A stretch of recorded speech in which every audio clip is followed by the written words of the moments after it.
Fred Peters ordered the metal detector online yesterday and it arrived today. He had been wanting to get into a new hobby for some time now, as the volunteer work he was doing at his church had been dulling his senses. There were just too many volunteers that had amassed over the months, and Fred felt uncomfortable with the crowd of new faces, as good-intentioned as they were. And there was only so much trash a man could pick up along the highway until he questioned his social status, Fred thought with some self-disdain. He opened the box, ripping the needless miles of tape that did a fine job of mummifying the cardboard, instead of serving any real purpose. The unit came pre-assembled. He had paid an extra $10 for that, and it had a rechargeable battery that would last a full 12 hours, while Fred began his amateur backyard excavations. That was where he intended to start anyway. A mostly open plot of just over 2 acres. It was as good as a place as any before he would find a way to probe the areas around his property. He glanced over the instructions that came with the device, but really did not need since he had read them earlier this morning online. He then put his work boots, coat, and hat on, and grabbed his new toy as he made his way out into the dreary, early December day.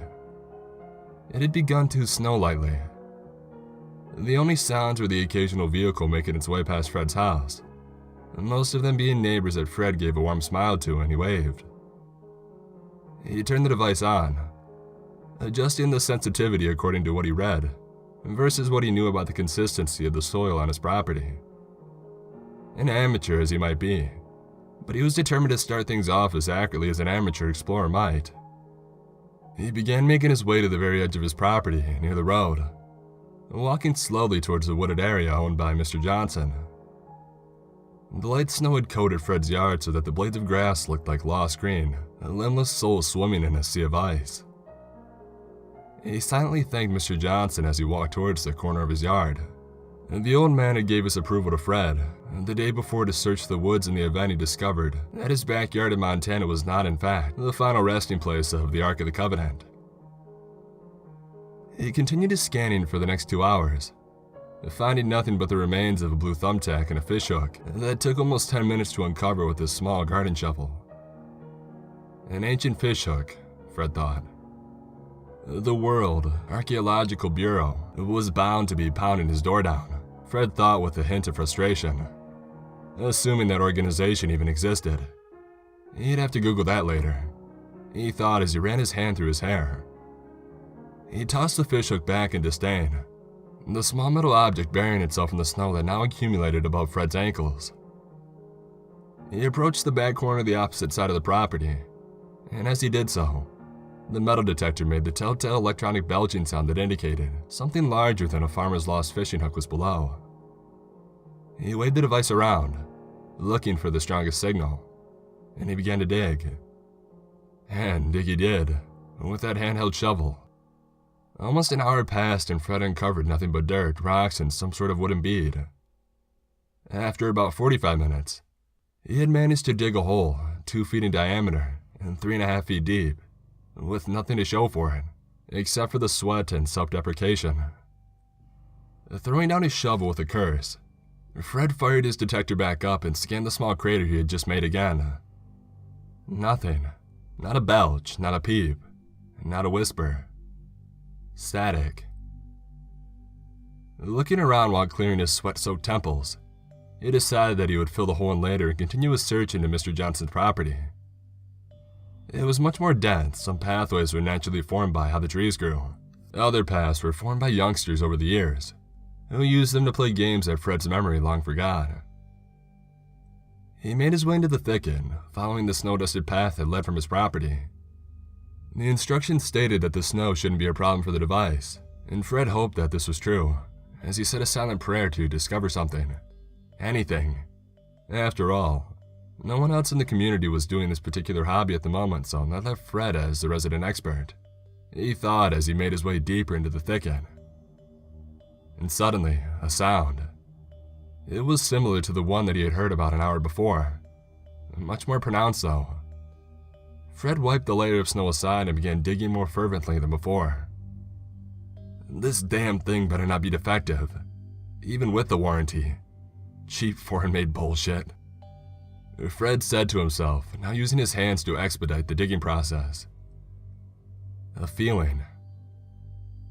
Fred felt along the new snow and dirt piles he had just made, looking for signs of discovery as he studied the ground before him. He felt nothing in particular. He gave the loose soil and snow a stab with the point of his shovel, and at this, the metal detector began to squelch again, even though it was pointed at the path behind him and laying horizontally on the ground near the hole, the round part of the device in the air. Fred deduced that he must have hit some bedrock. Why would the detector go off here? Fred thought. He then decided that the squelching detector that lay near him must be defective after all. Why would it be making these sounds now? If the device was tuned to detect snow out of the air, he thought, then the manufacturers must be wiping their asses with $100 bills. He picked it up angrily, and as he did, it went silent with static. Well now, I suppose the rest of my afternoon will be spent filling out the stupid warranty information after all. God damn it, Fred murmured to himself, forsaking the sermons that the church's pastor preached against, and using Jesus' name in vain. He picked up the device and decided that he would just give up for the day. He made his way back through the trees when he noticed the detector making faint sounds, again. He put his ear to the speaker and heard an almost human sound. Was this thing somehow picking up radio waves now? He tried to recognize the familiar sound of one of the local radio stations, but the voice. No, the voices told him that it had to be some amateur radio program. It had to be. An amateur radio for the amateur archaeologist. At least their equipment does what it's supposed to fucking do though, Fred thought, shaking his head as he walked back onto the property. The voices rose slightly at once, and then the detector fell into its static silence before making another large squelching sound. And by this time, Fred was standing in the middle of his yard, standing in the snow-covered footprints he had made just a few hours ago. The detector kept making the noise, and this time Fred had it pointing to the ground at the spot he must have missed during his first stroll. What the hell, one more try, Fred thought as the late afternoon sky began to slowly darken. He knelt and then dug at the spot indicated by the device once again, a lone figure in a snow-covered yard filled with zigzagging footsteps. A few minutes later, he was rewarded by a metallic clinking sound. He dug up the cold and loose dirt around it, in between shovel thrusts. He swore that he saw the thing rotate clockwise slightly. Dismissing the thought as a trick presented by the hard snow, he began to work further down along what looked to be a slightly concave piece of metal, about an inch wide that came to a point, facing him. He gave the newfound treasure. He could dream, couldn't he? A smile and gave it a few taps with his shovel for good luck. Suddenly, the discovery sank into the ground. Fred, dumbfounded, cocked his head, wondering if he could be standing on a sinkhole as he crouched. As he did, the thing thrust back through in a blinding motion, impaling Fred squarely through the anus and out through the side of his spine. His body shot up and protracted well over 10 feet in the cold and snowy air in a matter of a second. He hung there for a few seconds, body racking with spasms, a shocked and teary-eyed look to the gray clouds above, as his shriek dwindled to a gurgling sound. Not unlike the gurgling sounds the detector made. His screams dwindled to a familiar hissing, a sound that Fred remembered hearing that afternoon before everything went black. Not unlike the hissing sounds the detector made. He was waved back and forth violently for a minute in the air before being pulled to the bloody patch of ground and snow, where he crouched merely seconds before. His body took on an impossible shape, leg and head through the small opening, and the rest of his body broke and positioned at odd angles in the air above the ground. He stayed that way for 5 seconds before disappearing entirely, with a final bone-crunching protest through the narrow hole in the yard. The metal detector's speaking was at a fevered pitch with many more voices than before, all joined in a dissonant crescendo, some deep and low, others high and banshee-like, others seemingly moaning or drilling the words, and still others steely. All voices were proclaiming the same thing, however, over and over, and not in unity. "I found it! Look at this!"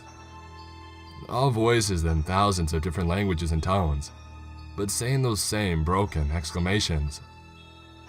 After a minute of rising, deafening cacophony, the voices abruptly ended with only the hissing of a metal detector, breaking the silence of the now heavy snows that came from the lonely Montana sky. It was only an hour until all evidence of metal detectors' holes, footprints, and blood were buried by the snow. Apparently, Mr. Peters was not the only one picking up archaeology that day.